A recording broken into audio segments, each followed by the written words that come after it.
Donc nous allons essayer de considérer l'évangile de Marc, qui est l'objet de notre étude pour le prochain trimestre, comme vous l'avez compris, comme vous le savez. À qui ai-je affaire? Quels sont ceux d'entre vous qui sont moniteurs d'une classe?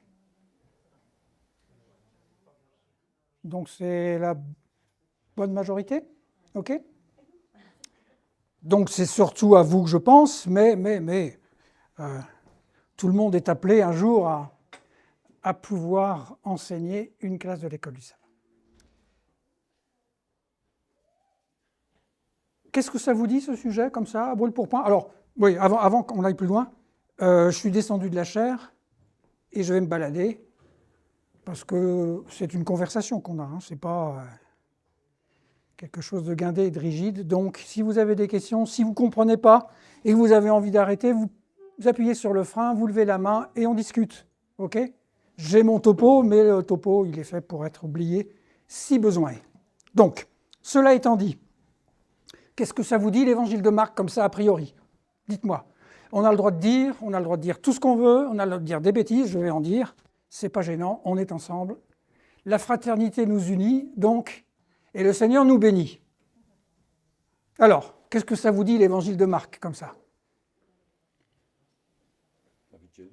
C'est le deuxième évangile.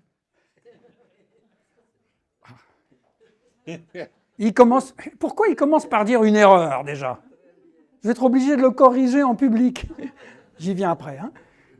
Il n'a pas raison de dire c'est le deuxième évangile. Dans notre Bible, c'est... Ah, par ordre dans la Bible. Oui. Ouais, Michel, il essaie de rattraper des branches de son frère. Okay. Quoi d'autre? Ah, vous voyez, quand on travaille à la fédération, ça montre déjà que... Hein? Et depuis longtemps en plus, donc... Ok, quoi d'autre? Origine Jérusalem. Pardon? De origine de Jérusalem. Moi, je me pose la question, est-ce que c'est le jeune qui a abandonné Paul et est parti avec Paul? Ok, c'est une bonne question, on va y venir rapidement. Alors, ok, j'avance. Donc, introduction à l'évangile de Marc, commencement de l'évangile de Jésus-Christ. C'est ce qu'on lit au tout début. Et c'est déjà une phrase surprenante, parce qu'on n'a pas d'équivalent comme ça. Quand vous ouvrez l'évangile de Matthieu, ce n'est pas évangile de Matthieu, hein, ou évangile de Jésus-Christ. Marc est le seul qui commence comme ça, commencement de l'évangile de Jésus-Christ. Le mot qui est important ici, c'est le mot évangile. Ok? Alors, peut-être avant que je m'étende un peu sur évangile, je me calme. Évangile. Qu'est-ce que ça veut dire le mot évangile? Bonne nouvelle. Est-ce que c'est un mot avec un sens religieux? Non. C'est un mot du vocabulaire courant, entre autres en politique. Par exemple, la naissance des empereurs, c'est évangile. Ok. Le premier évangéliste dans l'histoire de l'humanité?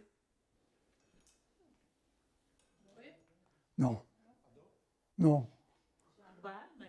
Pardon? Mais pourquoi vous pensez qu'à la Bible? Auguste? C'est vrai que le mot évangile était pour lui, pour son anniversaire par exemple. L'anniversaire de l'empereur, c'est Evangelion, évangile. Mais il y a un autre évangéliste dont on va parler dans 3 semaines en France, entre autres. Le coureur de marathon. Ok? Vous connaissez l'histoire de ce soldat qui a couru pendant 42 km pour annoncer la bonne nouvelle à Athènes. On a vaincu les Parthes, etc. Eh bien, c'est un évangéliste. Il porte une bonne nouvelle. OK? Donc, sens tout à fait commun qui devient, et c'est Marc qui le fait, qui devient quelque chose de religieux. Donc, il y a un changement dans le vocabulaire. On passe du profane au religieux et le passage du profane au religieux se fait avec l'accolade évangile de Jésus-Christ. Ok? Donc, tout à l'heure, on a dit Marc est l'évangéliste numéro 2. Non, Marc est l'inventeur de l'évangile. de la notion d'évangile. Il n'y a pas d'évangile avant lui. Alors, oui, je peux le dire maintenant, dans votre tête, revoyez votre chronologie biblique du Nouveau Testament. Revoyez votre chronologie biblique. Quand les évangiles commencent à être écrits, Marc est le premier évangile à être écrit, pratiquement toutes les lettres de Paul sont déjà écrites. Dans notre chronologie du canon, quand on ouvre notre Nouveau Testament, Matthieu, Marc, Luc, Jean, et puis après Actes, et puis après Romains, Corinthiens, et les lettres de Paul. Paul est mort en 63, 67, on hésite un peu, mais probablement que l'évangile, même certainement l'évangile de Marc, n'existe pas dans la forme où nous l'avons à cette époque-là. Donc, dites-vous bien que d'une manière générale, quand on lit le Nouveau Testament, si on veut le faire dans un certain ordre, c'est d'abord Paul, puis après Marc, les autres évangélistes sauf Jean, et puis aussi les autres épîtres, mais qui sont en importance de taille, je veux dire, moins significative. Donc, commencement de l'évangile de Jésus-Christ, c'est Marc qui fait ça. Marc est le premier évangéliste. Parce qu'il raconte l'évangile. Vous voyez, il y a un double jeu. Je raconte l'évangile, je suis évangéliste, et ce que je raconte est aussi évangile. Double sens. OK ? Donc, bonne nouvelle. Ça, Valérie a dit prof et pasteur. Bon, les deux se mélangent. Ça a surtout été prof. Mais le pasteur dit ce que le message adventiste est présenté comme une bonne nouvelle. Qu'est-ce que vous partagez avec vos amis? Qu'est-ce que vous partagez avec vos familles? Est-ce que vous partagez une bonne nouvelle? Ça fait du bien, une bonne nouvelle, normalement. Hein. Si c'est, simplement un amoncellement de catastrophes, de désastres, de guerres et de conflits, il y a tellement de guerres et de conflits aujourd'hui que si on en rajoute un, ça me paraît un peu difficile. J'ai plutôt envie qu'on dise « la paix maintenant, la bonne nouvelle, c'est fini la guerre ». OK ? Donc, évangile de Jésus-Christ, et lui, il ne veut pas entendre la bonne nouvelle. C'est un truc suisse-allemand ou bien ça réagit lentement? Sinon, on tire un câble entre moi et là. Hein. Oui, mais voilà. Donc, Marc est le seul auteur du Nouveau Testament à qualifier son œuvre d'évangile. On va essayer d'avancer rapidement, et ça ne veut pas. Parce que nous sommes en agglomération. C'est ravitaillement par... Oui, mais alors là... Donc, sens du mot, naissance de l'empereur Auguste, coureur de marathon, récompense pour celui qui apporte la nouvelle. Donc, avant cela, dans l'Ancien Testament, est-ce qu'on a de l'Évangile? Est-ce que quelqu'un peut nous lire 2 Samuel 18, verset 20, s'il vous plaît? Comme ça, on verra. Parce que le mot existe aussi dans l'Ancien Testament, 6 fois. Dans l'Ancien Testament grec, évidemment. Donc, j'aurais besoin d'un lecteur, s'il vous plaît. Vous avez le texte tout de suite, 2 Samuel 18, verset 20. Joab lui dit, ce n'est pas toi qui dois porter aujourd'hui les nouvelles, tu les porteras un autre jour, mais non aujourd'hui, puisque le fils du roi est mort. Voilà. Le mot évangile, vous voyez qu'il a encore un sens très militaire, très terre-à-terre dans l'Ancien Testament. Pardon? Oui, c'est la Septante, évidemment. Donc la Septante, pour ceux qui ont perdu le fil, c'est la version grecque de l'Ancien Testament. Vous savez que l'Ancien Testament est écrit d'abord en hébreu, mais que très vite, à cause de la déportation, etc., qu'est-ce qui s'est passé? Quand on quitte son pays, on perd la langue. Donc quand ils sont rentrés, ceux qui sont rentrés, ils ne connaissaient plus l'hébreu. Donc obligation de traduire. Et nous, on est souvent limité l'Ancien Testament en hébreu, mais c'est très bien, mais la Bible de l'Église primitive, j'entends l'Ancien Testament de l'Église primitive et l'Ancien Testament de Jésus, ce n'est pas en hébreu, mais c'est en grec. Pas oublier ça. Hein. OK, donc 1,14 chez Marc, donc proclamation de l'Évangile de Dieu. Donc le document que nous avons sous les yeux, qui va être l'objet de notre étude, c'est l'histoire, comment cet Évangile, cette bonne nouvelle, s'est proclamée, s'est déployée. OK? Ça, c'est l'objet. Alors, maintenant, D'une manière générale. Derrière chaque texte, il y a une raison d'être. Ce n'est pas tout à coup Dieu qui a averti Marc, je vais revenir sur l'identité de Marc dans quelques instants, hein, en lui disant maintenant tu écris un évangile. Il y a des raisons très objectives. Pourquoi, pas simplement pour Marc, pourquoi on a eu besoin d'écrire des évangiles? Une trace de quoi? Du ministère de Jésus. Et c'est l'évangile que Jésus a. Oui, oui. Alors, pardon? Il y a eu des faux qui commençaient à circuler, des faux évangiles, des faux témoins. Oui, oui, c'est vrai, mais vous dites faux, mais à l'époque, on ne sait pas forcément qu'ils sont faux. Hein. Ils circulent. Parce que j'avais une fois lu quelque part que les évangiles et tout ça, qu'ils ont repris uniquement ceux qui étaient apôtres. Oui, ça c'est juste. Oui, c'est juste, c'est juste. Mais bon, c'est peut-être un peu trop tôt au début. Oui, c'est peut-être un petit peu trop tôt dès le début de mettre les faux. Les faux viennent un peu plus tard dans l'histoire. Mais au départ, pourquoi? Donc on a dit, on a besoin d'avoir le texte de Jésus, oui. Ah, pour transmettre.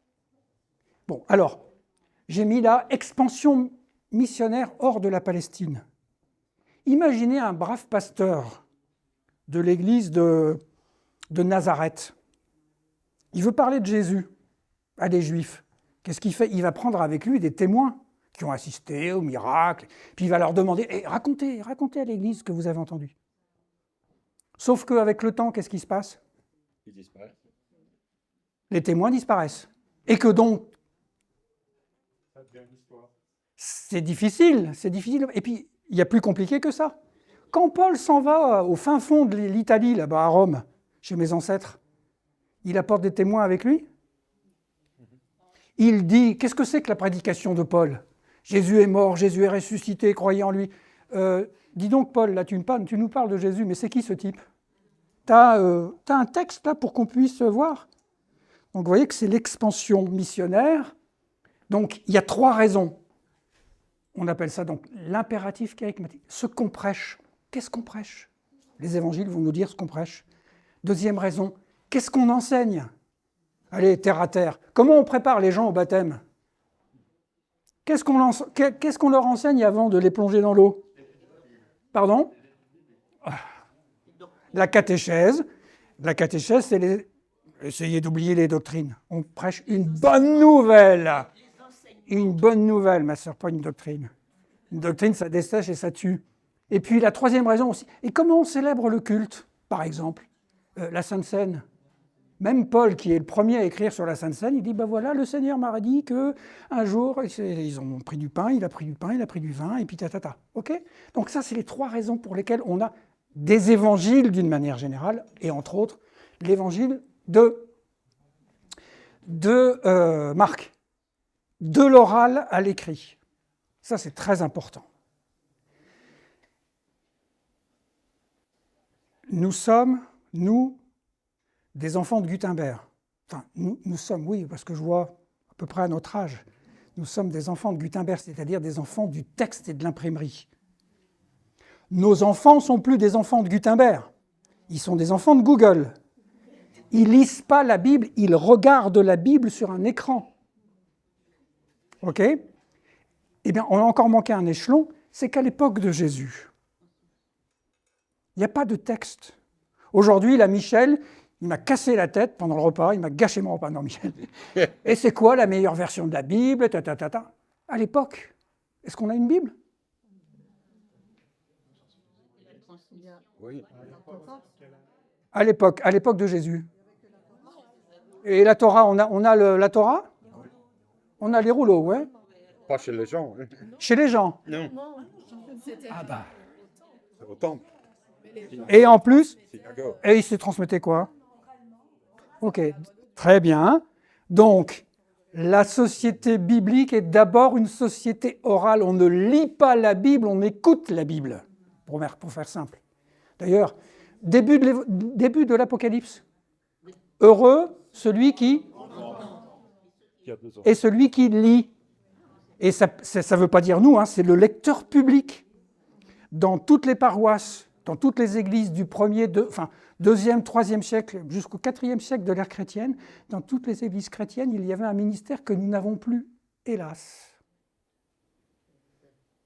c'est le ministère du lecteur, puisque, entendez bien, seulement 5 à 10% de la population était capable de lire. Ça ne veut pas dire qu'ils étaient des idiots. Hein. On n'a pas besoin d'être... Oui, l'intelligence, c'est autre chose, ce n'est pas un problème d'écriture. Même, vous connaissez peut-être Pline l'Ancien, qui est un grand historien, philosophe, il ne savait pas lire, il avait un esclave à côté de lui qui lui faisait la lecture, parce que c'est compliqué de lire à l'époque. C'est compliqué d'écrire aussi.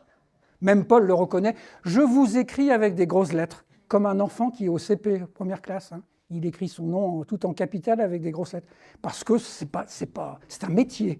Donc, au départ, c'est oral. Alors, je vais prendre un exemple. C'est quoi votre prénom? Rachel. Rachel. Rachel est à Béthanie le jour... Alors, Rachel n'est pas croyante du tout, comme ça, elle a sa vie, bon... enfant juif, mais bon, pas tellement la synagogue, pas tellement le temple, j'invente. Hein. Et donc, Rachel, elle passe là dans une rue et elle voit un attroupement, ça crie dans tous les coins. Et oui, il y a Lazare qui était mort, et tout à coup, le Seigneur est... Enfin, Jésus, là, il est arrivé, il a ressuscité Lazare. Et puis elle dit, je me suis approché et j'ai vu, il a roulé la pierre, j'ai vu Lazare sortir. Oh, c'est un truc extraordinaire. Vous pensez que le soir, quand elle rentre chez elle, elle se tait? Qu'elle croit ou pas, l'évangile commence à circuler de manière orale. Et puis de Béthanie, ça va très vite à Jérusalem, et puis de Jérusalem, ça va un peu des cercles hein, qui s'éloignent. Donc l'évangile est d'abord une information qui circule de manière orale. Puis après, oui. Mais avec le temps, le message il peut se déformer. Ça, c'est un homme de la lecture qui raisonne. Oui. On pourra faire un exercice, hein, mais je te mettrai dans l'embarras. Si je donne un texte à chacun, le même là, hein, puis je vous demande de le recopier chacun. Vous êtes combien là, 40 ou 50? Je vais avoir 50 versions différentes du texte, sur des détails, parfois plus que des détails. Contrairement à ce qu'on pense, les traditions et les traditions orales circulent très bien, mais... Alors, ça permet de toucher un point que je n'avais pas prévu, mais allons-y. C'est vous qui faites le sujet. Hein. Qu'est-ce qui va circuler de manière stable? C'est ce qu'on appelle le noyau de l'histoire. Je dis bien le noyau de l'histoire. Je prends un exemple. Vous pratiquez ici l'histoire pour les enfants, parfois? Parfois. Bon. Si vous avez un peu circulé dans le monde adventiste, vous entendez toujours les mêmes histoires. Vous allez, vous êtes en Belgique ici, vous entendez cette histoire. Vous allez dans la Fédération Nord, vous allez entendre la même histoire. Pas tout à fait. Vous allez au Sud, encore un petit peu différent. Vous allez en Afrique, vous allez à Londres, comme on était en Angleterre pendant longtemps, vous allez à New York, c'est la même histoire. Le noyau est le même. Mais le personnage, il s'appelait Tintin peut-être, et puis là-bas, il s'appelait Martin. Puis là-bas, c'était une petite fille, là-bas, c'était un garçon. Mais l'histoire reste toujours la même. Vous voyez, le noyau reste toujours le même. Donc ça commence à circuler oralement. Puis après, on se dit, mais on a besoin de diffuser plus largement, comme on le disait tout à l'heure, il faut faire circuler cela. Donc, comment ça s'est passé au départ? On a raconté les histoires de Jésus. Et puis, est-ce que certains d'entre vous ont fait des voyages, par exemple, en Terre Sainte? Henri van der Weycken et compagnie, là. OK, il y a des disciples d'Henri? Bon. On s'en va en Israël avec Henri. OK. On voyage, alors on arrive à Jérusalem, on prend des photos à l'ancienne, puis après on va à Tibériade, on prend des photos, puis après on revient, il faut trier tout ça, parce qu'il faut faire un montage audiovisuel pour l'église. Qu'est-ce qui se passe? On commence par faire des séries. Alors là, c'est le chapitre Jérusalem. Je mets toutes les photos de Jérusalem ensemble. Puis après, là, c'est... on était à Tibériade, alors je mets toutes les photos de Tibériade ensemble. Puis après, qu'est-ce que je vais faire? Je me dis, mais là j'en ai beaucoup sur Jérusalem. Il y en a certaines qui sont des doubles, je les enlève. Il y en a certaines qui sont floues, je les enlève. Et puis après, je vais les mettre dans un ordre. OK? Mais, ma sœur, comment vous appelez-vous? OK. Votre manière de classer les diapositives ne sera pas forcément de la même manière que Michel. OK? j'ajoute quelque chose à mon exemple. La première fois que j'ai visité Israël avec un groupe d'adventistes, avec Jean Lavanchi, que peut-être certains d'entre vous ont connu, parmi les voyageurs, il y avait un de mes frères qui était en train de passer son diplôme de pilote. Quand on est arrivé à Orly, à l'époque, pour prendre l'avion, la seule chose qui l'intéressait, c'est le vol. En plus, il avait un oncle qui travaillait chez Air France, qui lui a dit « Viens ici, je te fais entrer dans la cabine de pilotage ». Donc il est entré dans la cabine de pilotage, ce qui était inouï, parce que c'était quelques jours après le grand premier attentat à Tel Aviv. Et donc il a fait tout le vol dans la cabine de pilotage du Joe. Il a pris plein de photos. Pour lui, quand il rentre, Jérusalem... Si maintenant je l'invite dans une église, je veux lui dire, tu présentes ces photos-là, il va dire non, je m'adresse à une église adventiste, ça j'enlève. Et je choisis mes diapositives en fonction de l'église à laquelle je m'adresse. Si vous comprenez ça, vous comprenez comment fonctionne la rédaction de l'Évangile. Marc, il était le premier à prendre les photos. Alors il avait une pile, les miracles de Jésus. Il a mis tous les miracles, enfin tous, ouais. Et après, il avait les discours de Jésus. Il a mis les discours de Jésus. Après, il a mis les moments où Jésus était un peu en bisbille, on appelle ça les controverses. Les controverses. Jésus contre les pharisiens, Jésus contre les scribes, il a mis tout ça là. Et puis après, il s'est dit, bon, bah maintenant, j'ai des objectifs que je vais mentionner et je vais choisir mes diapos. Et puis quand on a choisi ces diapos, qu'est-ce qui manque ? Vous arrivez devant l'église, vous dites, voilà, j'ai 150 diapos sur Israël, maintenant vous regardez les diapos. Ah, il faut le commentaire. Et le fil conducteur. Et le fil conducteur. Et le commentaire de Marc n'est pas le commentaire de Matthieu. Le commentaire de Matthieu n'est pas le commentaire de Luc. OK ? Vous me suivez ? Ça marche comme ça, les évangiles. Des piles, on a fait une sélection, et parfois... Bon, si vous êtes un peu habitué à l'ancienne, hein, moi qui suis un vieux bonhomme maintenant, les bons montages traditionnels, les adventistes, là, vous regardez un montage Henri van der Weycken, comment ça se termine ? Ça se termine par un coucher de soleil. Coucher de soleil sur la mer de Galilée, hein, pour faire joli. Oui, sauf que moi qui étais avec Henri, manque de peau, mon coucher de soleil, je l'ai manqué. Qu'est-ce que je fais ? J'appelle Henri. Et tu ne peux pas me faire une copie ? Oui, je te fais une copie. Mais attention, on ne te la montre pas à tout le monde. Hein. Bon. Vous voyez ce que je veux dire ? On s'échange. Ben Marc. Les diapos de Marc, elles ont servi de base à Matthieu et à Luc. L'évangile de Marc, c'est 668 versets en tout. La moitié forme l'évangile de Luc et l'évangile de Matthieu. C'est pour ça que Marc est le premier évangile. C'est pour ça que c'est intéressant de le lire, lui, tout de suite. Bon, on va avoir beaucoup de joie aussi le trimestre suivant de prendre Jean, mais Jean, c'est tout l'opposé. Déjà, la distance. Marc, le premier, donc probablement écrit vers les années difficiles à dire. Ne passez pas de temps à résoudre des questions qui ne se posent pas. On n'a pas besoin de connaître la date pour bien comprendre. Mais probablement entre 60 et 70. Je viens à votre question. Qui est Marc ? Alors il y a toute une théorie énoncée par des théologiens pour de bonnes raisons, parce qu'il y a des textes anciens qui disent que Marc, c'est le disciple de Pierre. Et qu'en fait, l'évangile de Marc, c'est l'évangile écrit par quelqu'un qui était avec Pierre et qui a donc suivi ce que Pierre lui a dit. Bon, cette explication-là tente à disparaître aujourd'hui. Marc est probablement, effectivement, le personnage qui a collaboré avec Paul, oui, et qui s'est fait virer.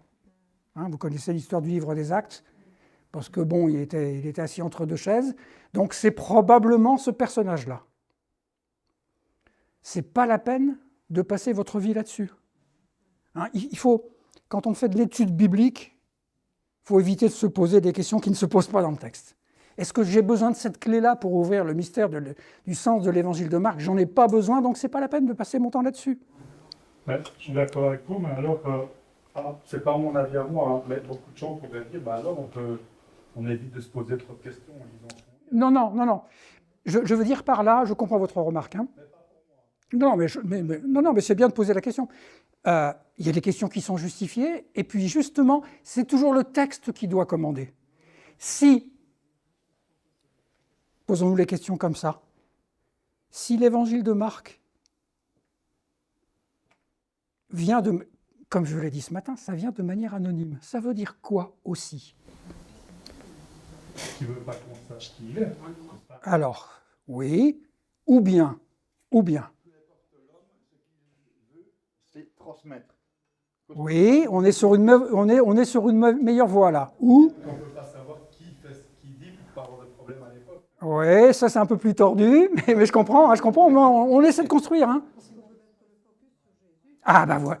Si vous commencez votre texte en disant ça c'est le commencement de l'évangile de Jésus-Christ, et qu'après vous faites toute une tartine pour vous présenter vous-même, ça ne joue pas. L'anonymat renforce le message qui est transformé. Vous n'avez pas besoin de savoir qui je suis, c'est l'évangile de Jésus-Christ.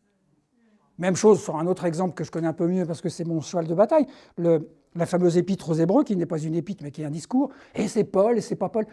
L'auteur, il dit, c'est la parole des début, c'est un message de réconfort, et c'est Jésus qui en est le centre. Donc il se met en retrait. On a parlé d'orgueil ce matin dans la classe dans l'école du sabbat, n'est-ce pas? De se mettre en avant. Il faut vous dire qu'il y a des auteurs qui ont besoin de se mettre en avant. Paul. Moi, Paul. Pourquoi moi, Paul? Parce que tout le monde cherche à le démolir. Les colonnes de Jérusalem qui viennent lui mettre des bâtons dans les roues. Donc il est obligé de dire, attendez, moi j'ai reçu l'évangile direct de Jésus, etc., etc. Moi, Paul. Mais Marc, évangile de Jésus-Christ. On se comprend? Alors, on va essayer, donc des témoins racontent, etc., les nouvelles circulent, les miracles, les discours, les enseignements. Marc, le premier évangile, ça c'est ce qu'on a dit. Donc, la moitié de l'évangile de Marc fait l'évangile de Matthieu et l'évangile de Luc. Jean, catégorie totalement à part. OK? Attendez, j'arrive. Vous voyez comment ça fonctionne? On appelle ça le problème synoptique. Donc Marc en premier, et ensuite ça va vers Matthieu, et après ça va vers Luc. Oui, la question? Ma question est, on s'est basé sur quoi historiquement pour dire que c'est l'évangile de Marc qui est le premier, et deuxièmement, si c'est lui qui est le premier, et pourquoi est-ce qu'on n'a pas fait l'inverse, on a décidé de faire... Oui. Alors, l'ordre des livres de la Bible, c'est très... Qu'est-ce que je vais dire? C'est très mystérieux et c'est difficile à expliquer. La seule explication que l'on ait pour l'ordre du Nouveau Testament, c'est concernant les lettres de Paul. Vous savez comment on a classé? La longueur. Comme les enfants, quand ils font soi-disant un classement de bibliothèque, c'est le livre le plus grand là, puis après les plus petits, et on descend comme ça. Romains, c'est le plus long, Corinthiens. Donc on a classé comme ça. OK? Pour les évangiles, c'est plus l'Église primitive qui a décidé de mettre Matthieu en premier parce que Matthieu, il apparaît dans le texte, dans l'histoire de Jésus. Marc, il n'apparaît pas. Et c'est pour ça qu'après, on a essayé de rattacher Marc à quelqu'un et on l'a rattaché à Pierre. Luc, il dit clairement, c'est moi. Jean, c'est un peu plus compliqué qu'il n'y paraît, c'est le disciple bien-aimé, mais il y a beaucoup de Jean à l'époque. Hein. Si on dit Jean, si on crie Jean dans la rue, il y en a 10 qui se lèvent. Hein. Donc, mais voilà ce qu'on peut dire. Hein. Il y a des traditions d'église qui existent déjà dans d'autres textes du 1er siècle, qui mettent toujours, dans tous les vieux manuscrits que l'on a, c'est Matthieu qui vient en premier. Alors, évangile, je reviens au premier verset, commencement de l'évangile de Jésus-Christ, Fils de Dieu. Là, vous mettez les pieds dans le plat. Ce Jésus-Christ, ce n'est pas n'importe qui, c'est le Fils de Dieu. Donc, dites-vous bien, on étudie l'évangile de Marc, on étudie l'évangile dans lequel on doit démontrer, par les faits, par les gestes, par les actes, par les paroles, que ce personnage, c'est rien d'autre que le Fils de Dieu. C'est tellement lourd de sens qu'il y a de l'adversité derrière ces mots-là, Fils de Dieu. titre Fils de Dieu absent de certains manuscrits. Certains copistes, ils ont trouvé que c'était trop lourd, donc ils ont barré. Évangile de Jésus-Christ, point final.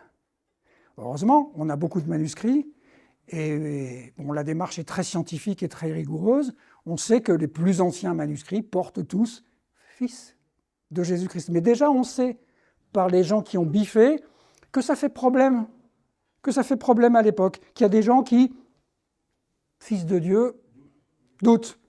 Et vous reprenez l'évangile de Jean qui vient le dernier, hein, l'évangile de Jean, écrit donc à la fin du 1er siècle, vers les années 95, donc presque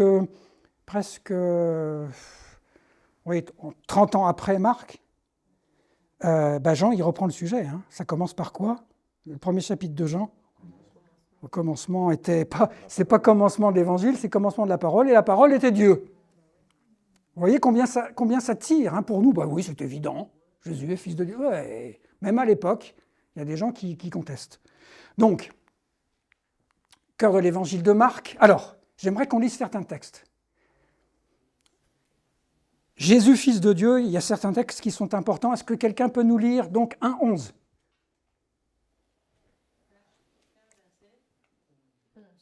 1,11. Oui. Et une voix se fit entendre des cieux. Tu es mon fils bien-aimé. Ok. Merci. C'est tellement important que la meilleure personne pour dire c'est mon fils, c'est le Père. Et ça vient, première déclaration publique hein, dans l'Évangile, moment du baptême, ça là, ce type-là, c'est mon fils. Deuxième texte, 3,11.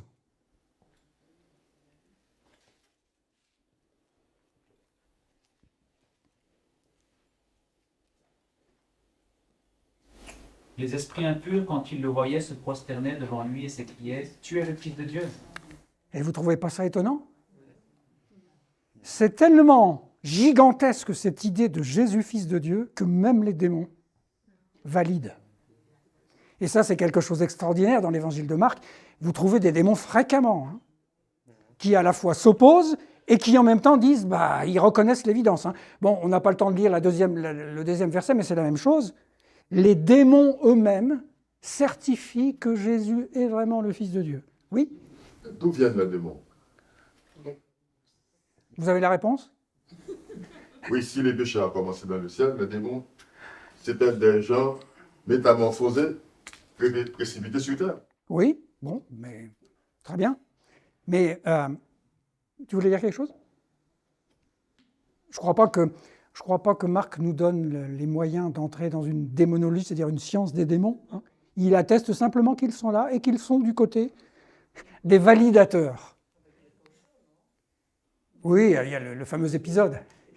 Ensuite, chapitre 14, versets 61 et 62, s'il vous plaît.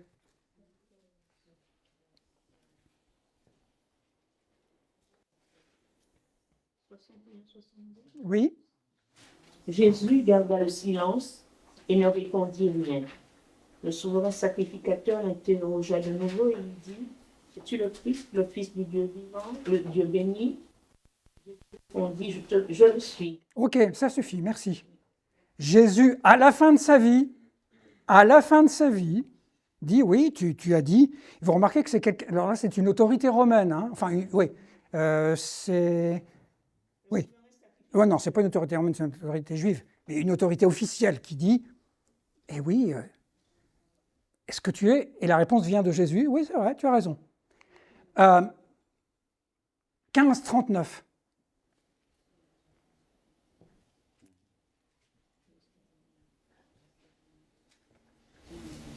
Le centenier qui était en face de Jésus, voyant qu'il avait expiré de la sorte, dit « Assurément, cet homme était fils de Dieu. » Ok. Vous voyez on a une boucle, hein, du début à la fin. Première parole, évangile de Jésus-Christ. Première parole de Dieu, c'est mon fils. Évangile de Jésus-Christ, fils de Dieu. Première parole de Dieu, c'est mon fils. Après, les démons sont d'accord. Après, les autorités religieuses sont d'accord. Après, une autorité païenne, non juive, dit mais c'est pas n'importe qui est mort, c'est le Fils de Dieu. Voyez combien ça s'enchaîne, hein. Alors, maintenant, on va rentrer un peu dans la technique, la règle de lecture. Comme je l'ai dit ce matin, je le répète, chaque évangile a sa propre valeur. Nous étudions Marc et nous n'étudions que Marc. Mais tout en disant cela, dans quelques instants, je veux dire le contraire. Je veux dire que non seulement il faut prendre Marc, mais puisque Marc se retrouve chez les autres, qu'est-ce qu'il faut faire? Voir ce que les autres ont ajouté. Oui, voir ce que les autres ont fait de Marc. C'est-à-dire qu'il va falloir comparer les textes. Pas les superposer, mais comparer les textes. Je vous montrerai comment on fait ensemble tout à l'heure. Donc chaque évangile a sa propre valeur, aucun évangile ne complète. Chaque évangile doit être étudié séparément, indépendamment, pas de superposition, mais avantage de la comparaison. On va devoir comparer les textes. Qu'est-ce que j'ai fait sortir ce matin dans ma prédication? On va voir s'il y en a un qui a écouté au moins ce que j'ai dit. Quel est le mot que j'ai fait sortir en priorité? Alors, sandwich, oui. Ouais. Tu avais faim à ce moment-là déjà, non? Ah là là. Quoi d'autre? C'est vrai, tu as raison. Quoi d'autre? Plutôt vers la fin. À propos de la première femme. Première prophète. Oui, et quelle est... J'ai pas tout de suite employé le mot prophète, mais le mot qui est dans le texte, d'avance. OK? Pourquoi j'ai insisté là-dessus? Parce que tout simplement, quand je compare le même épisode, et là on a un exemple extraordinaire qu'on va voir tout de suite après en détail ensemble. On a la même histoire racontée par Matthieu, par Marc, par Luc et aussi par Jean. Et on va tout à l'heure regarder. Et quand on va regarder, on va voir qu'entre autres, Marc est le seul à dire d'avance. Et puis d'autres choses encore qui se passent, mais je ne vous en dis pas plus. Donc, ça s'appelle la lecture synoptique, on travaillera là-dessus. Alors, info générale. L'auteur, donc, on a dit anonyme, date. Oui, date. On est 30 ans après les événements, vers les années 60. Autrement dit, ça vaut pour l'évangile de Marc, mais ça vaut pour les autres. Tout évangile est une interprétation de celui qui écrit. Une interprétation avec la distance du temps. Je vais prendre un exemple de ma vie personnelle. Quand j'ai passé mon baccalauréat, donc très loin en arrière, épreuve orale d'histoire, la brave dame, elle m'interroge, et puis elle a voulu me piéger. « Monsieur, jeune homme, qu'est-ce que vous pensez du maréchal Pétain ?» Et j'ai eu un éclair. Je lui dis, madame, vous posez la question en quelle année? En 1940 ou en 1945? 1940, le sauveur de la France. 1941, oui, toujours le sauveur, mais bon. 1945, un traître. En 5 ans, le maréchal Pétain a changé complètement de physionomie, en quelque sorte. Donc, il y a l'événement, et puis ensuite, il y a le recul. Et le recul ne joue pas contre l'événement, mais il permet de mieux le comprendre. Il permet de mieux le comprendre. Ce n'est pas une entrave à l'accès à la vérité, mais on a du recul et on voit la perspective s'élargir. Donc, interprétation des événements, destinataire. Alors, ça c'est important parce que le montage audiovisuel dont j'ai parlé tout à l'heure, il est fait pour un groupe donné. Et si on connaît le groupe, on peut mieux comprendre. Alors, quand on regarde attentivement, on dit « ce ne sont pas des juifs ». Pourquoi je dis ça? Les destinataires de l'évangile de Marc ne sont pas des juifs. Pourquoi je dis ça? Il me semble qu'il y a des indices dans le texte où il traduit un terme hébraïque ou araméen. Alors bon, si tu commences par là, oui. Les mots en araméen, donc j'ai dit tout à l'heure que les Juifs ne parlaient plus l'hébreu, ils parlaient l'araméen. Et donc, il y a des mots qui sont en araméen, puisque Jésus parlait araméen, et Marc les traduit toujours. S'il s'adresse à des gens du coin, il n'a pas besoin de les traduire, ils connaissent. Première chose. Deuxième chose, vous vous souvenez, quand il parle justement du thème de la pureté et de l'impureté en Marc 7, il dit « les Juifs ont l'habitude de se laver les mains avant le repas ». Tu ne dis pas ça à des Juifs. Comme si on dirait les adventistes, ils ont l'habitude de ne pas boire de café. Tu ne diras rien. Bon, vous voyez ce que je veux dire? Il explique que les Juifs font ceci ou ne font pas cela, c'est que le public n'est pas juif. Donc, contrairement à ce que vous auriez pu penser il y a quelques instants, on n'est pas en train d'inventer, là, de spéculer, mais on prend le texte, on lit. Autre élément qu'on a évoqué, la traduction, et qui nous met sur une autre voie, il emploie beaucoup de mots latins. Cadran, par exemple. Grabat, dans Marc 2, hein, l'homme qui était sur un grabat. Ça, c'est du latin. Et donc, s'il emploie des mots latins, ça veut dire quoi? Eh bien, ça veut dire que le public, il est probablement latin, c'est-à-dire romain. Hein? Donc, on a de bonnes raisons de penser, donc en tout cas pas juif. Vous verrez, à la différence de Matthieu, il y a plein de citations de l'Ancien Testament. Comment commence l'évangile de Matthieu? En racontant la vie des Juifs, la généalogie de Jésus. Si tu ne connais pas l'Ancien Testament, tu dis ces gens-là, ils s'appellent tous Rachel, Gabriel, machin, tous des Juifs, quoi. Oui, mais so what, comme on dit à New World. Plein de citations de l'Ancien Testament dans l'évangile de Matthieu. Dans l'évangile de Marc, très très peu. Pourquoi? Parce qu'ils ne connaissent pas. Ils ne connaissent pas ce texte-là. OK? Donc, les latinismes, donc pas de référence à la Torah, explication des pratiques juives, et puis donc les mots dont on parlait, donc Korban, Ephrata, avec une faute, Eloi, ouais, ça veut dire Élie, mon Dieu, pourquoi m'as-tu abandonné? Bon. Le langage. L'évangile de Marc, c'est l'évangile de la langue parlée. Parler.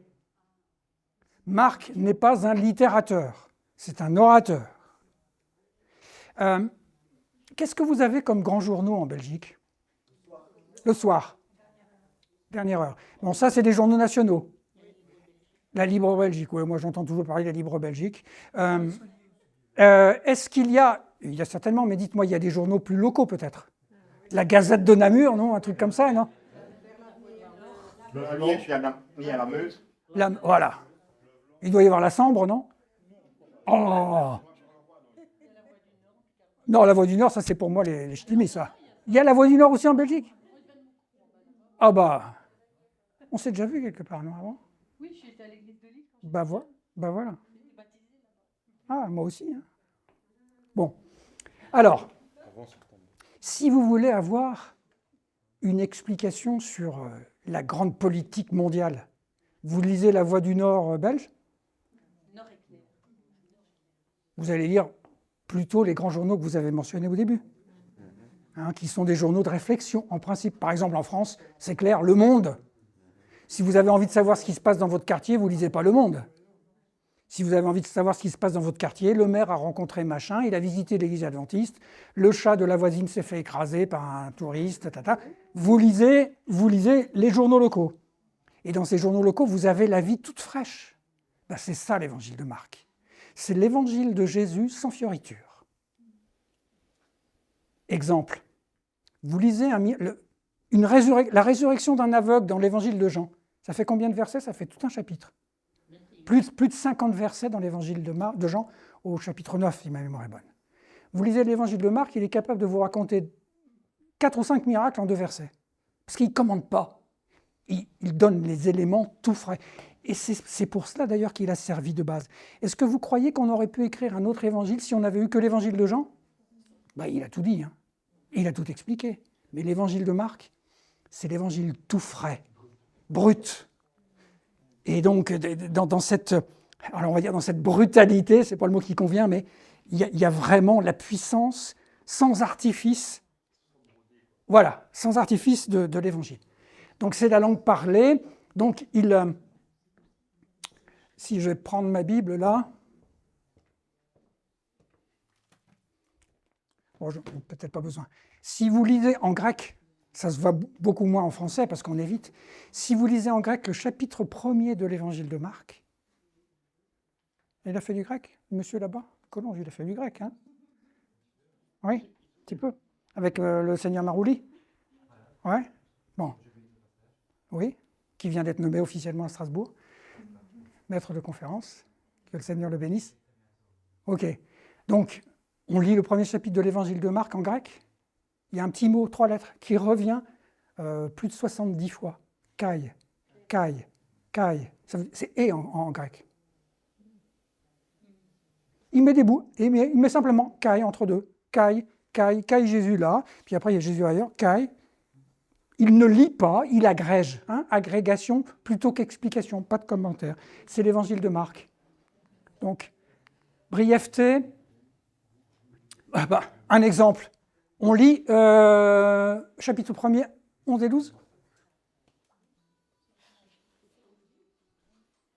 Saluez-les de ma part. Et dites-leur que le Seigneur les bénit.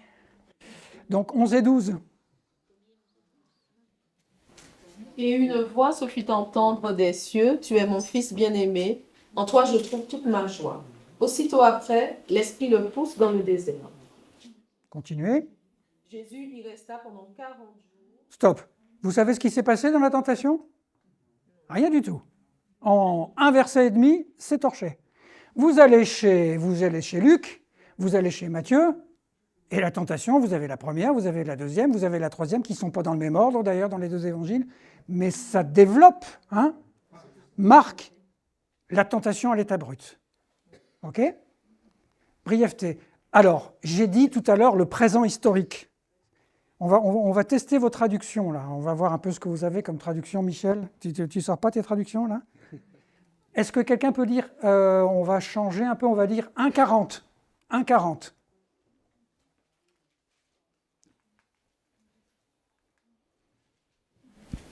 Un lépreux vint à lui.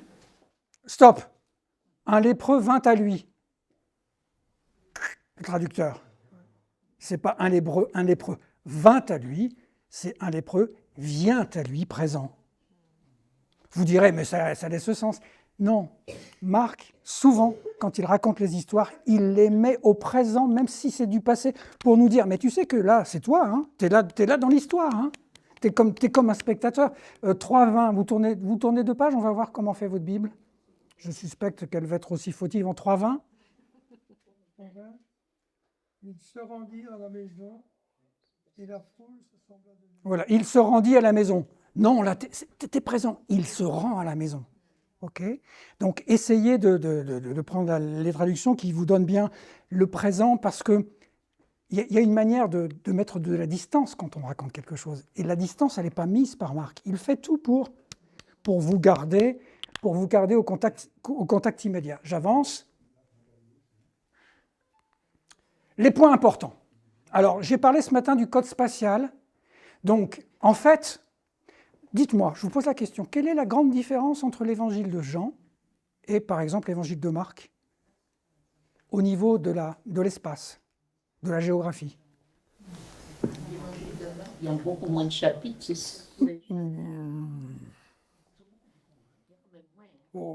J'ai bien dit au niveau de l'espace. Quelle est la grande différence? On voyage plus? Pas sûr. Ben oui, c'est que l'évangile de Marc, il est pratiquement situé en dehors de Jérusalem, en Galilée, quoi, pour faire simple. Et qu'on va à Jérusalem à la fin. L'évangile de Jean, c'est pratiquement tout en Judée, Jérusalem. Vous voyez la différence, hein? Donc, ministère en Galilée, du chapitre 1er, verset 14, jusqu'au verset 9, 50. Ensuite, il y a la montée à Jérusalem, chapitre 10, et puis, à partir du chapitre 11 jusqu'à la fin, il y a la passion à Jérusalem. Donc, l'espace, il est organisé d'une autre manière. Jésus, c'est le terreux, quoi, celui qui est en dehors du système, pas à Jérusalem, pas à la synagogue, pas au temple, mais dans la campagne, en Galilée, et y compris, on va voir dans un instant, il va franchir la frontière. La frontière est liquide, je l'ai dit ce matin, hein. C'est le lac qui fait la frontière, comme à Genève. Ça, c'est la Suisse, ça, c'est la France. Mais, différemment de ce qui se passe aujourd'hui sur le lac Léman, lac de Genève, frontière religieuse, frontière entre la croyance et les démons. Quand Jésus franchit la frontière, immédiatement les démons viennent lui dire « Qu'est-ce que tu viens nous embêter ?» etc., etc. Et c'est l'histoire des cochons dont on a parlé tout à l'heure. Et c'est à chaque fois dramatique. On franchit la frontière et il y a quelque chose qui se passe. Frontière liquide.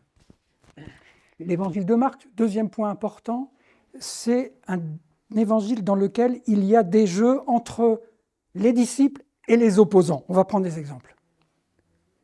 2,14, s'il vous plaît, un lecteur ou une lectrice.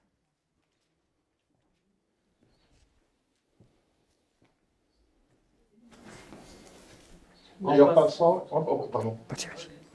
Et en passant, il vit le fils d'Alphée assis au bureau de recette et lui dit « Suis-moi ». Et se levant, il le suit. Ok, donc on a des disciples, on a des gens qui sont associés au ministère de Jésus. Donc le groupe des associés, on peut les appeler les disciples. Mais ces disciples-là, très souvent, ils sont complètement paumés, ils manquent de compréhension. Ce qu'on peut lire en 4,40 par exemple.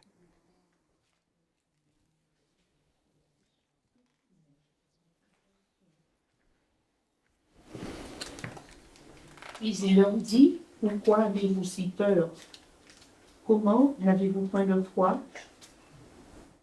Ok, c'est un exemple, on aurait pu lire plusieurs autres textes du même genre.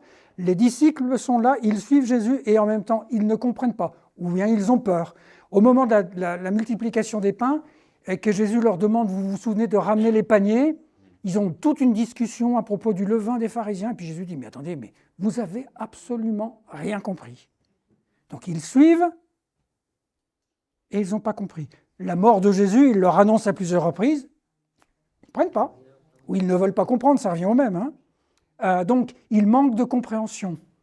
Et dans ce groupe des disciples, il y a même un traître, on en a parlé ce matin, Judas, donc on va pas revenir sur lui, et il y a aussi Monsieur Pierre qui renie. Vous voyez, ce jeu, c'est un jeu qui est important et qui est, dans une certaine mesure, alarmant dans le bon sens du terme et réconfortant pour nous. Le statut de disciple n'évite pas les errements. Disciple de Jésus, mais tu ne comprends rien. Disciple de Jésus, mais tu ne réalises pas ce qui se passe. Mais tu es disciple de Jésus toujours. Ok. Ce jeu-là est significatif. Chapitre 10, l'histoire de Bartimée. Vous connaissez l'histoire de Bartimée, on n'a pas besoin d'ouvrir. Qu'est-ce qui se passe? Racontez-moi la scène. Quelqu'un veut-il raconter la scène ici? Donc Bartimée, qu'est-ce qu'il a comme problème, Bartimée? Il est aveugle. Et comme tous les aveugles, le son, c'est important. J'ai grandi avec un professeur de musique aveugle, que je rencontrais toutes les semaines. J'ai vécu des scènes extraordinaires. Il était dans un magasin public, où sa femme tenait boutique. Et quand je passais la porte, que je rentrais, il me disait « Bonjour Jean-Claude ». Et j'étais gamin, j'avais 9-10 ans. Je me disais, c'est un magicien, quoi. Il n'y avait qu'un client. Non, là, c'était plein. Et des fois, je venais toujours aux mêmes heures, donc je pouvais me dire, bon, il calcule, quoi. Mais des fois, j'arrivais à impromptu. Toujours. Bonjour Jean-Claude. Après, je lui ai demandé, quand j'étais un peu plus âgé, il dit, tombe pas. Il n'y a que toi. La manière dont tu tournes la poignée pour rentrer, il n'y a que toi. Donc le son, c'est important. Qu'est-ce que font les disciples? Qu'est-ce qu'ils disent? Ferme-la. Pas le mot grossier, mais vous l'avez tous à la bouche. Hein? T'arrêtes. Les disciples se tournent en opposant. Et c'est aussi quelque chose qui nous fait réfléchir. Parfois, on peut avoir de la bonne volonté, de bonnes intentions, puis finalement, on est les opposants du message. Hein? Quoi, ce type, il est en train de crever parce qu'il attend que le Seigneur intervienne. Il crie parce que c'est son seul moyen d'exister et il lui demande de la boucler. Et qu'est-ce que fait Jésus? Regardez ce qui se passe.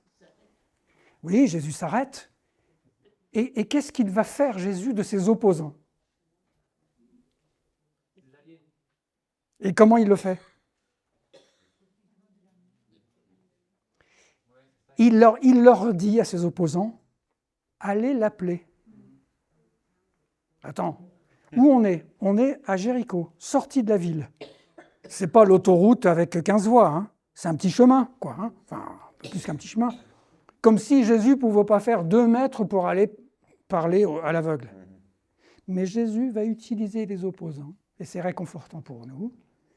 Si vous le mettez au présent, c'est encore mieux. Si vous le mettez au passé, c'est l'histoire des autres. Toi qui t'es opposé, maintenant, tu vas appeler celui que tu as voulu faire taire. L'opposant devient adjuvant, l'aide. OK?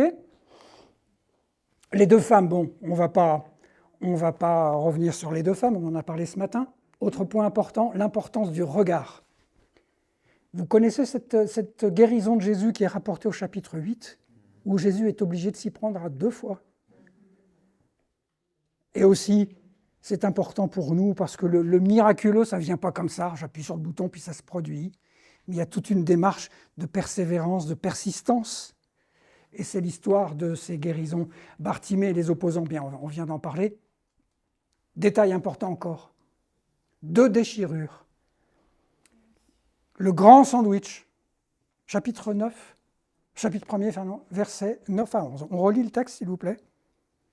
Et pendant ce temps-là, un autre lecteur se prépare à aller au chapitre 15, versets 38-39.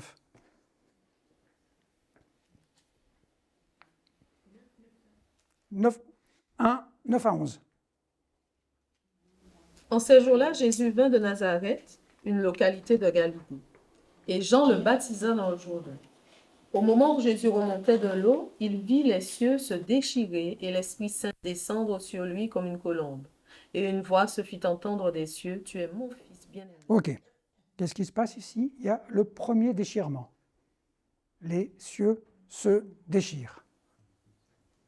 Et le deuxième déchirement, on le lit au chapitre 15, s'il vous plaît, versets 38 et 39. Le voile du temple se déchirant en 2, depuis le haut jusqu'en bas, quand le Romain se tenait en face de Jésus, entendit son cri et le vit expirer. De cette manière, il dit, cet homme était vraiment le Fils de Dieu. Ok. Qu'est-ce qui se passe dans ces 2 déchirements? Dans le premier déchirement, alors oui, déchirement, et parce que les cieux se déchirent, ça tombe sur Jésus.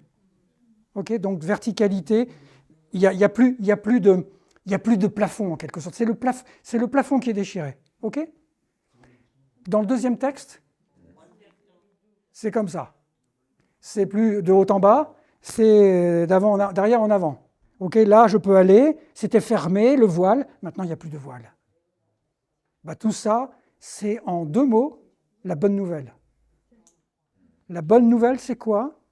Évangile de Marc. Gardez cette image-là, hein, constamment dans votre recherche, dans votre étude, dans vos leçons, dans vos présentations. C'est les cieux qui se déchirent, c'est-à-dire qu'il y a des choses qui tombent. Comme des bénédictions, hein, ce n'est pas des malheurs. Et puis, il n'y a plus d'obstacle devant. Il n'y a plus d'obstacle devant, je peux avancer, le voile est déchiré. Il y a un superbe commentaire d'Ellen White en français, Jésus-Christ. Je crois que c'est le chapitre sur la crucifixion où elle insiste bien sur ce fait que maintenant, l'accès au divin est immédiat, sans barrière, sans ouais. Oui? J'ai une question double à vous poser. Que représente pour nous le trait d'union entre Jésus et Christ? Et où Jésus a-t-il trouvé le Christ?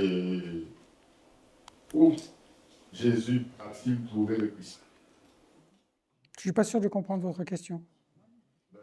Non. Je suis désolé. Que représente pour nous le trait d'union entre Jésus et Christ? Pourquoi vous parlez de trait d'union? Pourquoi je parle du trait d'union? Oui. Pour moi, le trait d'union, c'est que Jésus-Christ étant que divin humain, pour moi, c'est le trait d'union qui les a unis. Oui. Et puis, entre autres, Jésus a trouvé le Christ sur le Golgotha. Vous pensez qu'il devient le Christ à Golgotha, c'est ça? Non. S'il n'y avait pas de péché, le Golgotha n'existait pas. Oui, bien sûr. Mais par exemple, Jésus a trouvé le Christ sur le Golgotha pour moi. Oui. Bon, là, on rentre dans une gymnastique de théologie. Et moi, je ne suis pas théologien, contrairement à ce que vous pensez. Je lis la Bible simplement. Je suis plus bibliste que théologien. Dès l'instant où on commence à bâtir des dogmes, je me sens mal à l'aise. Oui. Bien sûr, bien sûr, bien sûr. C'est la fin de toute distanciation, à la fois verticale et horizontale. C'est la fin de toute distanciation. Oui, voilà. C'est ce que... Alors, regardez bien, on s'échappe un petit peu pour bien comprendre. Comment ça s'exprime dans l'évangile de Matthieu? Ça s'exprime différemment. Il n'y a pas ce jeu sur les voiles, mais il y a, dès le début, c'est Immanuel, c'est-à-dire c'est Dieu qui est avec nous. La bonne nouvelle, c'est Dieu qui était avec nous. Et il peut dire ça après Marc, hein, parce que, bon, il a lu Marc et il sait que comme ça, c'est plus, et comme ça, c'est plus. Dieu est là. Et vous avez lu ce premier chapitre de Matthieu qui le dit magnifiquement. Mais ici aussi, vous voulez dire quelque chose avec le voile du temple aussi, c'est de haut en bas.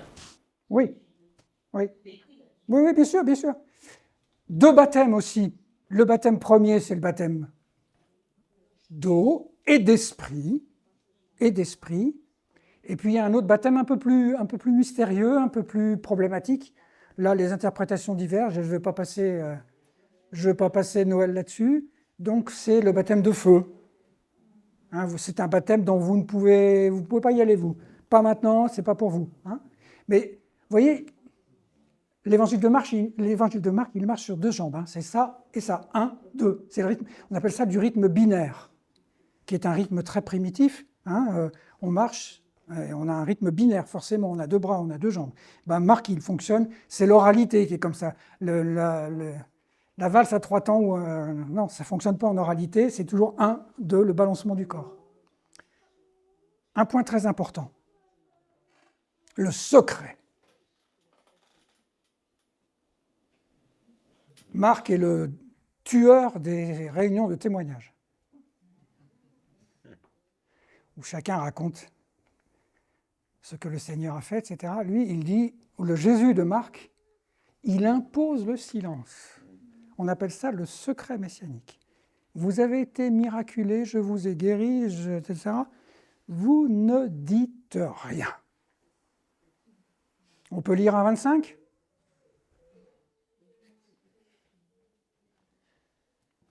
Jésus le menaça en disant « Tais-toi et sors de cet homme ». Ok. Tais-toi et sors de cet homme. On peut lire, puisque vous y êtes 34 ? Il guérit beaucoup de personnes qui souffraient de diverses maladies, les chassa aussi beaucoup de démons, et ne leur permettait pas de parler parce qu'ils le connaissaient. Il ne leur permettait pas de parler. Vous ne racontez pas. On peut lire 7,36. Mais il est recommandé très sévèrement de ne pas faire tonner. Donc il le recommandait très sévèrement. Ce n'est pas juste un petit conseil. Hein. C'est rare qu'on dise que Jésus très sévèrement. Et puis le dernier, 9,9, et puis il y en a d'autres, mais enfin on va s'arrêter là. 9,9. Tandis qu'il descendait dans la montagne, Jésus leur recommanda de ne raconter à personne ce qu'ils avaient. Bon, c'est après la transfiguration. Vous avez été témoin de la transfiguration, dans une pipe, vous rentrez chez vous, vous avez envie de raconter, quoi. Hein. Et le Seigneur dit, non, tu dis rien. L'évangile, c'est pas n'importe quoi, c'est pas n'importe quelle bonne nouvelle. Parfois aussi, il y a une tentation d'humaniser à l'extrême l'évangile. L'évangile, on joue avec du divin. Quand on parle du Fils de Dieu, Jésus, on joue avec le divin. Et le divin, ça ne se met pas dans des boîtes, dans des calendriers. Ça se touche avec précaution, quoi. On pense à Moïse, et tu retires tes chaussures. Ici, c'est lieu saint. Donc moi, je me méfie toujours des gens qui sont capables de tout reconstruire, de tout bâtir, de tout expliquer. C'est du divin, c'est du mystérieux. Donc, il y a un temps pour tout, et il y a aussi un temps pour se taire. Il y a un temps pour se taire. Donc, il y a le silence imposé. Il y a le désir d'incognito, donc on peut lire 7,24 maintenant, ou 9,30 plutôt, 9,30.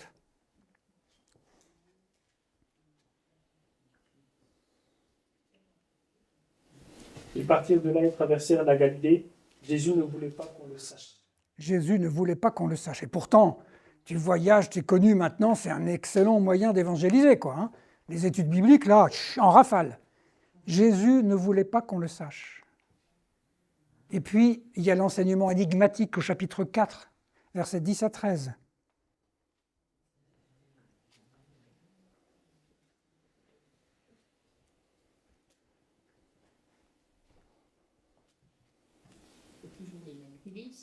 Quand il fut seul avec eux, ceux qui l'accompagnaient, ainsi que les 12, lui demandèrent ce que signifiaient les paraboles qu'il venait de raconter.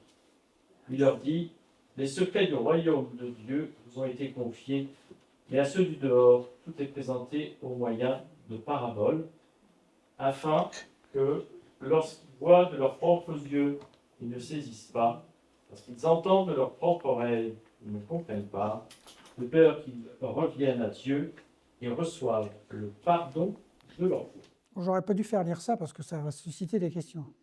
Mais bon, vous avez compris ce qui se passe là. Hein.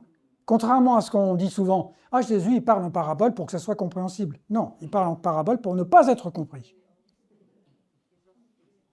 Parce qu'il y a comme un temps pour tout, et qu'il y a un temps qui est le temps du secret, où c'est pas mûr pour qu'on aille plus loin. Quand ils disent ça, ils ne reprennent pas ce texte d'Ésaïe. Oui, bien sûr, bien sûr, bien sûr. Là, ils disent parce qu'ils ferment leur oreille. Oui, voilà, ils ont... Alors qu'ici, on dit que c'est Dieu qui les empêche de, mais alors, dans Ésaïe, il dit ils ferment même leur oreille pour ne pas comprendre. Donc, qu'est-ce qui est le plus dur, Ésaïe ou Marc ou Jésus Marc?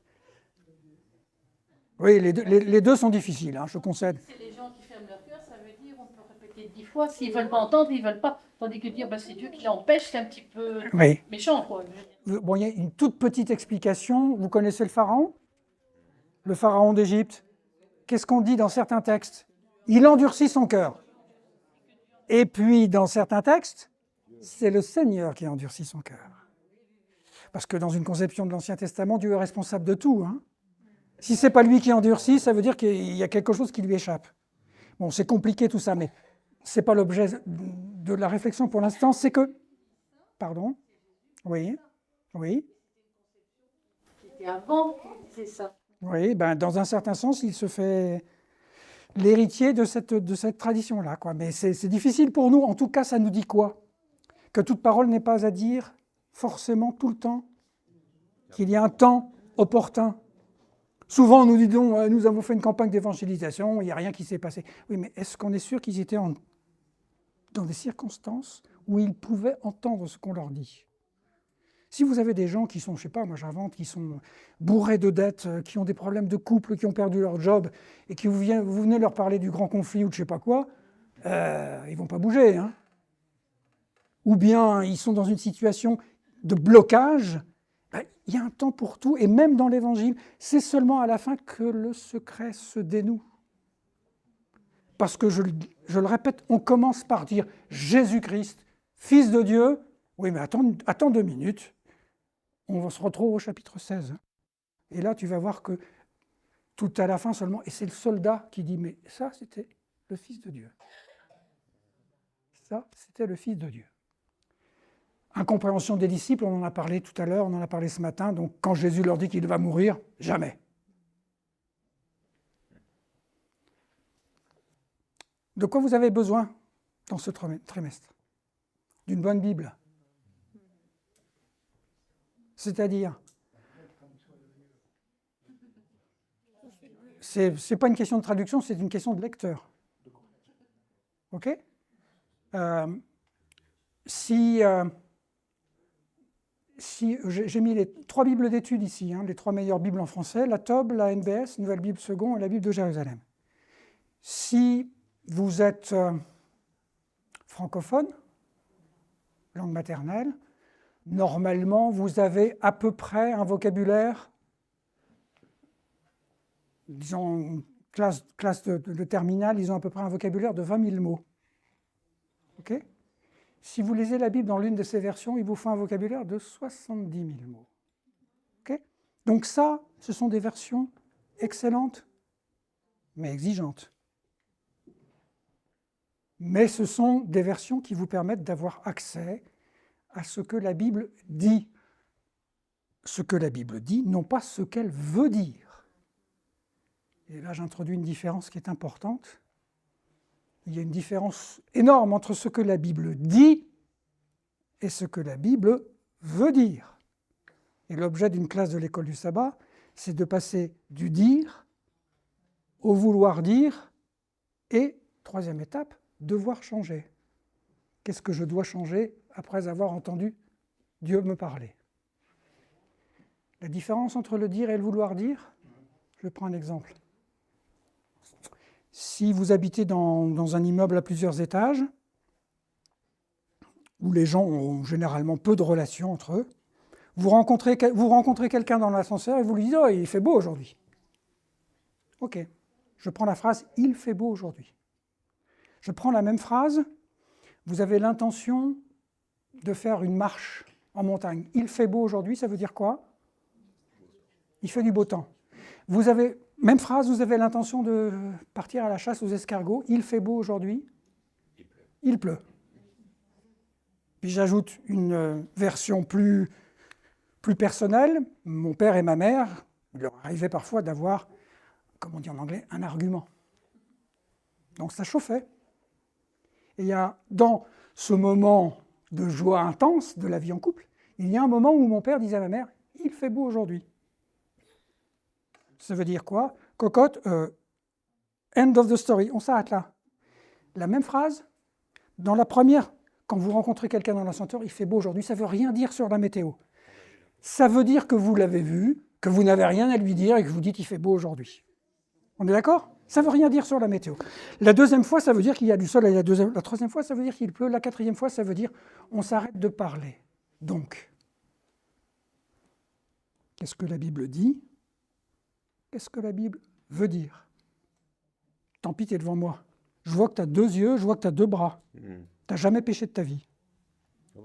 Ben oui, parce que le Seigneur il dit, quand tu pêches, il faut arracher le bras et arracher l'œil. Et pourquoi vous ne l'avez pas fait, vous non plus, là, qui riez? Ah là, vous dites, ah non, mais là ça, c'est du langage. Oui, alors, il y a des endroits où c'est du langage illustré qu'il ne faut pas prendre au pied de la lettre, et puis il y a des endroits où ça ne l'est pas. Il faut être un peu cohérent, hein. Qu'est-ce que la Bible dit? Qu'est-ce que la Bible veut dire? Donc, il vous faut une de ces Bibles. Il vous faut aussi ça. 29 €, je n'ai pas d'action. Hein. Ça, c'est une synopsis des évangiles. C'est quoi? C'est le texte en colonne. Matthieu, Marc, Luc, Jean, ensemble. Et 29 €. Vous divisez ça par le nombre de semaines dans le trimestre. En plus, je vais vous proposer un autre livre qui est un commentaire belge. Le meilleur commentaire du livre de Marc, qui a été fait à Louvain-la-Neuve, par un individu qui s'appelle Camille Faucan, qui est prof. Un excellent commentaire. Alors, il vaut un peu plus cher, mais j'ai calculé, ça vaut, entre ça et le Camille Faucan, qui vient après, ça vous fait 6 € par jour. Allez, vous réduisez la portion de frites une fois. Hein. Ouais, ben, une fois par jour. Il faut investir un peu dans l'étude de la Bible, là. Hein. OK? Vous mettez un peu moins d'essence dans la voiture. 6 € par jour. Mais après, vous construisez votre bibliothèque. Puis vous n'avez plus besoin d'écouter seulement le pasteur. Je plaisante, hein, évidemment. Mais vous discutez avec lui, puis il sera content parce que vous aurez des trucs, vous avez un os à ronger. OK? Alors, il me reste 10 minutes, c'est la grande cheftaine, c'est elle qui dirige, là, 10 minutes. Bon. Alors, dernière chose, au boulot maintenant. Est-ce que je peux avoir 2 âmes? Tu peux faire circuler d'un ce côté-là et quelqu'un d'autre de ce côté-là, s'il vous plaît? Chacun un exemplaire. Bon, je vous ai fait une photocopie, enfin, j'ai fait un montage des 4 textes. c'est la même histoire que celle qu'on a vue ce matin, donc l'histoire de l'onction de Jésus. Donc première colonne, vous comprenez que vous lisez de bas en haut. Hein. Non, de haut en bas, pardon. Pas de bas en haut. Et vous lisez aussi de gauche à droite, c'est-à-dire que nous avons considéré la colonne Marc ce matin, et vous avez remarqué donc que la partie tout en bas, d'avance, et j'ai mis d'avance en gras, parce que vous remarquez que les autres ne nous parlent pas de la prophétesse. Ils ne disent pas qu'elle a fait ça d'avance. Regardez bien maintenant ce qui se passe pour l'évangile de Luc. Vous remarquez que l'évangile de Luc, bon, il y a le début, puis il y a aussi ce qu'il y a à la fin, là, sur le recto. Alors, vous remarquez d'abord que on est au chapitre 7 de l'évangile de Luc. Okay ? Pour Matthieu et pour Marc, on est à quel chapitre? Chapitre 26 pour Matthieu, chapitre 14 pour Marc. Ça veut dire quoi, ça? On est à la fin de la vie de Jésus chez Matthieu et chez Marc. Chez Luc, chapitre 6, chapitre 7, on n'est pas à la fin. C'est-à-dire que l'événement, il a un autre cadre historique. Regardez, chez qui on est? Ce matin, on était chez Simon le lépreux, Marc. Hein?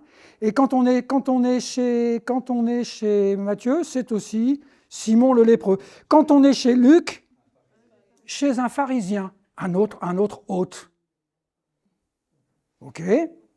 Mais plus que ça encore, si on se concentre sur Luc, là. Valérie, elle est perdue. Attends, ça vient.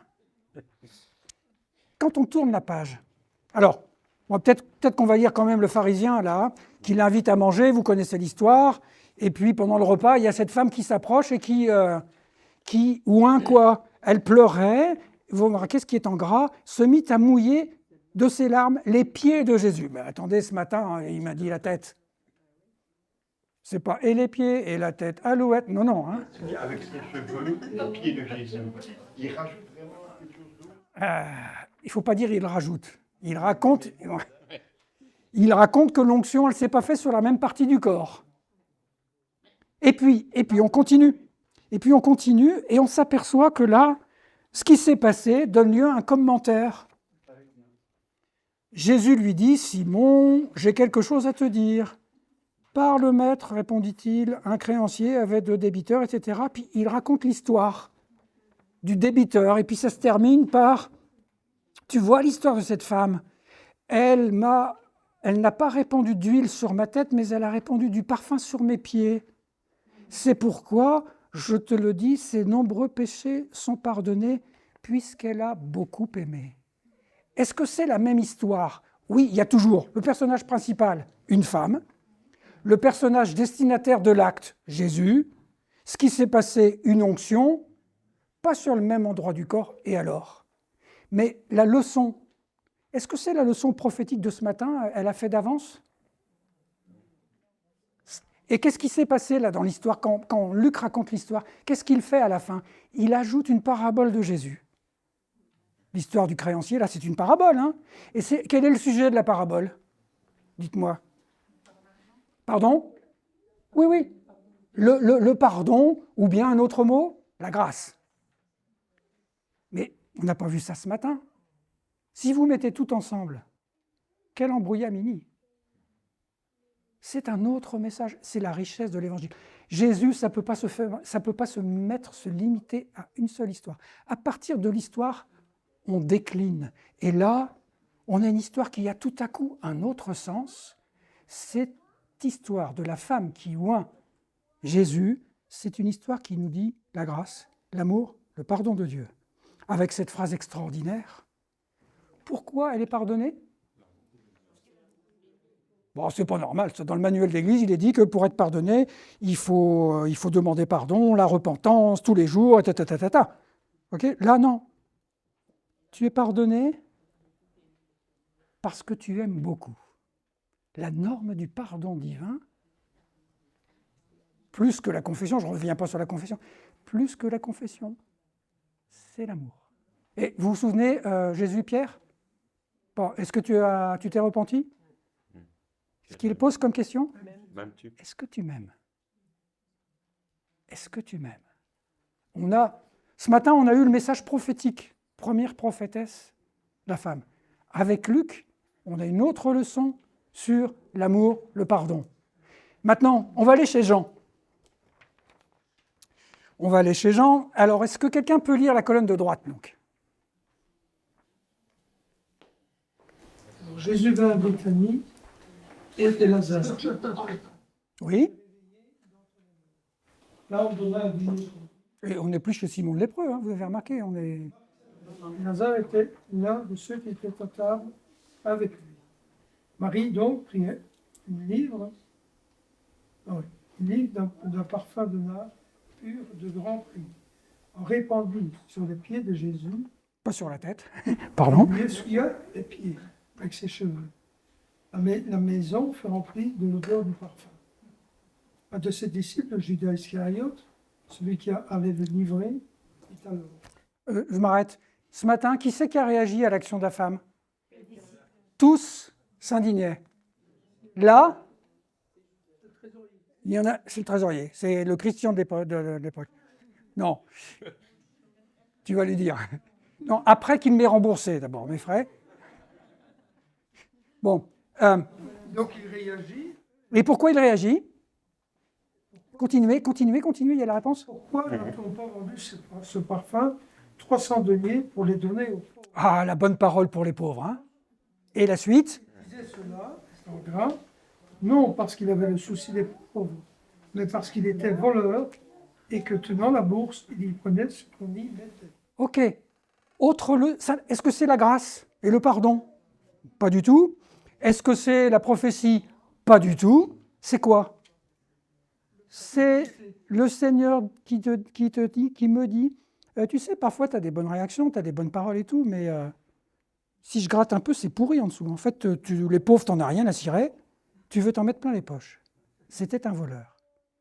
Et Jean, qui a une dent contre Judas, vous relirez l'évangile de Jean, chaque fois qu'il peut aligner Judas, il ne manque pas, et il dit, ben voilà, Judas, en fait, c'est pas tous qui ont réagi, il n'y en a qu'un. L'anonyme devient personne, persona non grata, il dit ça parce qu'il prend l'argent pour lui.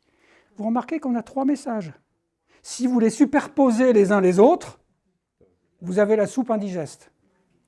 Je vous le répète, ne mélangez pas, ne superposez pas, mais comparez, parce qu'en comparant, vous allez voir les différences et retenez cette formule, qui sera la dernière.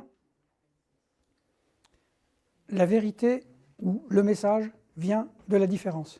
C'est quand Marc est différent qu'il dit quelque chose. C'est quand Luc est différent qu'il dit quelque chose. Quand ils disent tous la même chose, ok, ils racontent l'histoire. Mais quand ils sont avec leur touche personnelle, alors regardez le tout début, on ne s'est pas attardé. Si maintenant, il me reste encore 2 minutes, je vais les utiliser. Hein. Ouais. Pascal, de toute façon, il y a la pause. Le calendrier n'est pas le même. Hein, Matthieu dit, la Pâque avait lieu dans 2 jours. Marc dit 2 jours. Luc, on est bien là, on est dans un tout autre contexte. Et puis X jours, on ne sait pas. Et Jean, il dit 6 jours avant la Pâque. Vous vous souvenez ce que j'ai dit tout à l'heure avec le noyau? Le noyau reste le même, mais l'histoire se décline et elle prend sens. Et quand vous comparez les textes, plus vous comparerez, plus vous ferez la découverte de Marc pour ce qu'il a de spécifique. Vous me comprenez? Oui. Et donc on ne peut jamais déterminer finalement laquelle des histoires est la plus proche de la réalité des faits. Ça n'a aucune importance au niveau de l'histoire. On n'est pas là comme des historiens pour reconstituer dans les détails. Hein? Et si on fait ça, on va s'épuiser dans des quêtes sans fin. Est-ce que ça a lieu 2 jours avant, 6 jours avant? Est-ce que ça a lieu chez Simon ou chez Tartampion? Qu'est-ce que j'en ai à faire? Qu'est-ce qui s'est passé? Qu'est-ce qui s'est passé? Souvent, on a une lecture, en fait, c'est une lecture, on appelle ça une lecture moderne de la Bible. C'est-à-dire qu'on veut absolument que ça soit confirmé par des faits historiques. J'ai accès à l'histoire.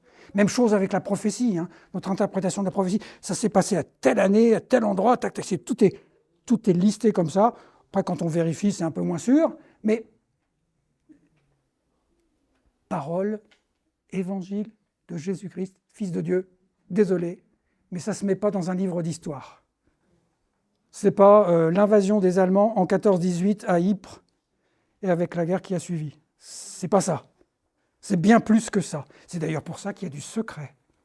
Parce qu'un secret demande qu'on y revienne constamment. Je vous souhaite une bonne lecture de Marc